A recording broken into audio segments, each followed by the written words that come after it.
Access বাড়াবাড়ি ভাই, এরকম মানে এক্সেস বাড়াবাড়ি ভাই।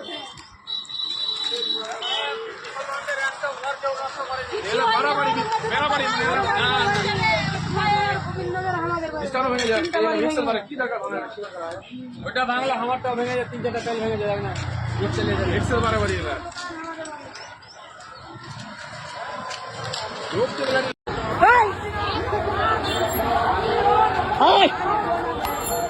मार साला के, मार साला के, यार का हिंदू ना रहा मोता बारी का साला, चल राय पड़ा चल साला, चल,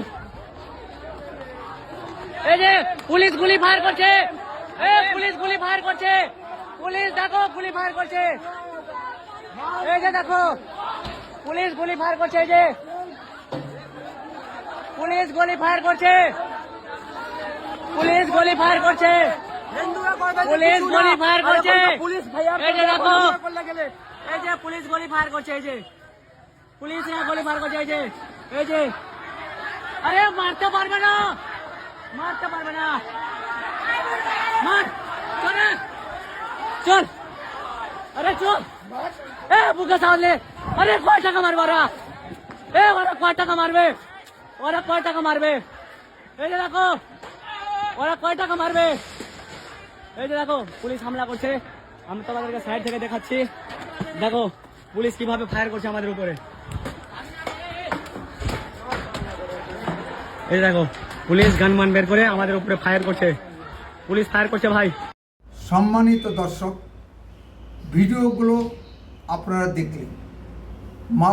মালদার মেথাবাড়ি অঞ্চল হিন্দু শূন্য করার ভয়ঙ্কর ষড়যন্ত্র মুসলিমদের। ঘটনাটি বাংলাদেশের নয়, আমাদের এই পশ্চিমবঙ্গে। বড় বড় সংবাদ মাধ্যমগুলো ঘটনাটি চেপে গেলেও ছোট ছোট ইউটিউব চ্যানেল ও ফেসবুকে আসল সত্যতা প্রকাশ পাচ্ছে। ঘটনার সূত্রপাত কেউ নাকি স্থানীয় মসজিদের সামনে পটকা ফাটিয়েছে। সত্য মিথ্যা কেউ বলতে পারে না। এই নিয়ে পরের দিন বিক্ষোভ মিছিল ছিল। এই বিক্ষোভ মিছিল থেকেই হিন্দুদের ঘরবাড়ি ভাঙচুর ও লুটপাট শুরু হয়, ঠিক বাংলাদেশের স্টাইলে। মুসলিম পক্ষ থেকে বলা হচ্ছে ইহা দুষ্কৃতীদের কাজ। এই দুষ্কৃতীরা কারা সেটা অবশ্য তারা বলতে পারেনি। মাননীয় রাজত্বে একটি বিশেষ সম্প্রদায়ের লোকজন কতটা বেড়েছে তারই একটি নমুনা দেখা যাচ্ছে। তারা জানে আমরা যাই করি না কেন পুলিশ আমাদের কিচ্ছুটি বলবে না।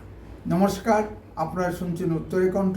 উত্তরের কণ্ঠ থেকে আমি প্রভাত বসাক, তুফানগঞ্জ, কোচবিহার। দেশভাগের সময় শ্রী শ্যামাপ্রসাদ মুখার্জি বাংলা ভাগ করে বাঙালি হিন্দুদের নিরাপদ আবাসস্থল হিসেবে আমাদের এই পশ্চিমবঙ্গ সৃষ্টি করেছিলেন। সেই পশ্চিমবঙ্গে হিন্দুদের কি অবস্থা? একবার বাংলাদেশ থেকে উদ্বাস্তু হয়ে এসে পশ্চিমবঙ্গে আশ্রয় নিয়েছে, আবার কি আমাদের উদ্বাস্তু হতে হবে? এবার উদ্বাস্তু হলে কোথায় আশ্রয় পাবেন ভাবুন, একবার ভালো করে ভাবুন।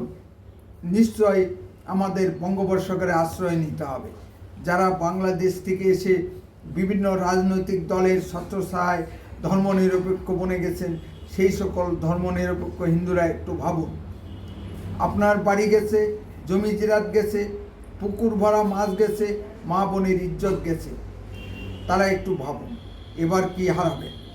বাংলাদেশ থেকে হিন্দুদের যেভাবে ঝেঁটিয়ে বিদায় করা হয়েছে, পশ্চিমবঙ্গ থেকে কি সেভাবে মুসলিমদের ঝেঁটিয়ে বিদায় করা গেছে?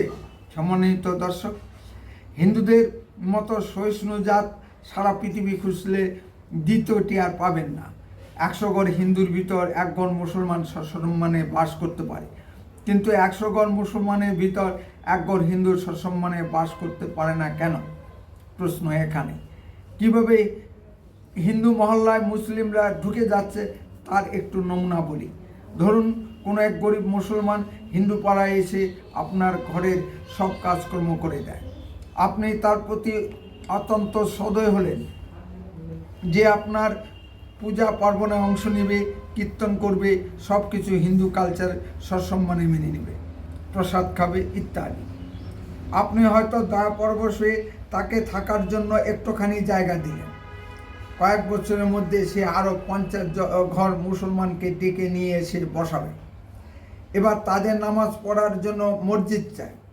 আস্তে আস্তে তারা হিন্দুদের থেকে বিচ্ছিন্ন হয়ে থাকার চেষ্টা করবে। ধরুন এবার মসজিদ নির্মাণ করা হলো, মসজিদে নামাজ আজান চলছে, ইতিমধ্যেই দেখবেন আরও কয়েকশো ঘর মুসলিম এসে সেখানে বসে গেছে আপনার অজান্তেই। এবার তারা দাবি তুলবে হিন্দুদের পূজার ঘণ্টার ধ্বনি, কীর্তন ও উলুধ্বনি তাদের নামাজে ব্যাঘাত সৃষ্টি করছে। প্রথম তারা হিন্দুদের এই সকল পূজা পার্বণ বন্ধ করতে আবেদন জানাবে। তাতে যদি হিন্দুরা না শোনে তখন তারা সংঘবদ্ধ হয়ে হিন্দুদের বাড়িতে আক্রমণ চালাবে, লুটপাট করবে, হিন্দু মেয়ে অপহরণ করবে এবং হিন্দু মহিলাদের উপর ধর্ষণ চালাবে। লুটপাট ও ধর্ষণ মুসলিমরা সিদ্ধহস্ত।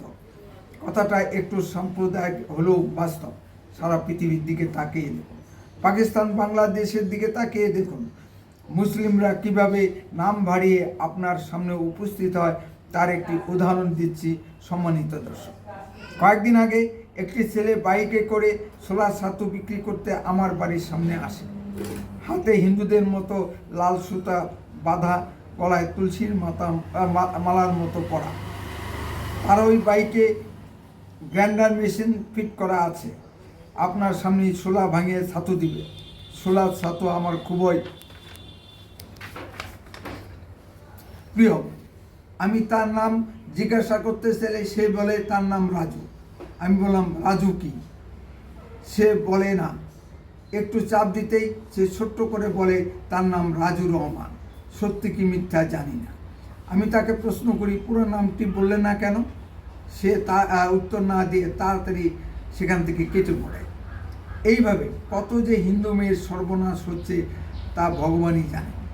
এই ধরনের হিন্দু মেয়েদের শেষ আশ্রয় হয় ভারতের বিভিন্ন বেশ্যালয় বা পতিতালয়। একটি ফেসবুক স্ট্যাটাস থেকে জানতে পারলাম এই ধরনের 50টি হিন্দু মেয়েকে পুলিশ দিল্লির বিভিন্ন পতিতালয় থেকে উদ্ধার করেছে, যারা লাভ জিহাদের ফাঁদে পড়ে বেশ্যাখানায় বা স্থান পেয়েছে। আরও একটি উদাহরণ টেনে এ পর্বটি শেষ করি। আমরা সকলেই জানি কাজী নজরুল ইসলাম একটি হিন্দু মেয়ে প্রমীলাকে বিয়ে করেছিলেন। প্রমীলা নজরুল মারা গিয়ে মুক্তি পেয়েছিলেন।